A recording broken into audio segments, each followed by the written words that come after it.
V Gen energiji nadaljujemo z aktivnostmi vezane na projekt JEK2. Obenem izvajamo tudi aktivnosti vezane na male modularne reaktorje.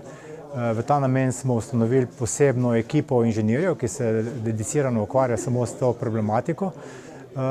Eden večjih korakov, ki smo jih začeli, je tako imenovani Request for Vendor Information. Gre za pridobivanje bolj detaljnih, tehničnih, ekonomskih in obratovalnih podatkov o razvoju SMR-jev.